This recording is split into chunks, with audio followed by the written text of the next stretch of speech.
Student, this is Mohammad Sohail and you are watching me on YouTube. Today I will discuss the chargeability of capital gain. How the incomes are charged under capital gain should be discussed briefly in that particular video. Okay, chaliye. Let us now discuss the chargeability of the income under capital gain.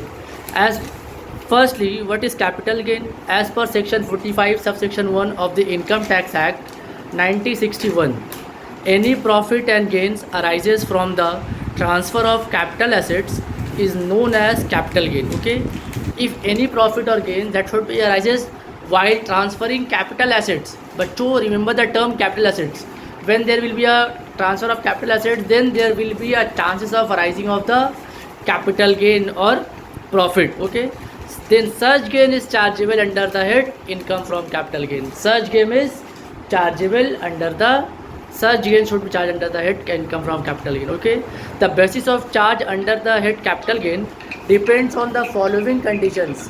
If the following conditions are fulfilled, then we can able to apply this chargeability sections and we should charge income under capital gain. Okay, what is the first point? There must be a capital assets. If we want to charge any income under capital gain, then there must be a capital assets. Okay, capital assets होना चाहिए. दूसरा point क्या है बच्चों? The capital asset must be transferred during the previous year. और वो capital assets that should be transferred in the previous year, मतलब previous year में वो transfer हुआ हो. ठीक है.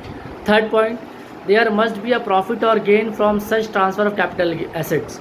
There must be a और उससे ट्रांसफ़र करने के बाद कुछ प्रॉफिट और गेन्स ज़रूर हुआ हो. Okay, and the last point is the capital gain arises on transfer of capital assets are not, वो एग्जेम्प्ट नहीं हो. बट क्या नहीं हो? एग्जेम्प्ट मतलब वो एग्ज़ाम टैक्स के परव्यू में आते हो, मतलब वो एग्ज़ाम वो इनकम टैक्स फ्री ना हो. ठीक है, और क्या ना हो? The capital assets arises, capital gain arises on transfer of capital assets are not exempt under section 54, 54B, 54EC, 54F, 54G and 54GA के अंदर नहीं आता हो. Then all such incomes are chargeable under the head income from capital gain. I hope आपको ये छोटा सा brief introduction about the chargeability of capital gain बहुत अच्छे तरीके से समझ में आया होगा. क्या है? एज पर सेक्शन 45 सब section 1 of the income tax act, any profit और gain arises from the transfer of capital assets, उसे हम लोग क्या कहते हैं? कैपिटल गेन कहते हैं. सच गेन क्या होगा? इस chargeable under the head income from capital gain तभी होगा जब कुछ कंडीशंस फुलफिल होंगे. तो ये 4 कंडीशन है बच्चों.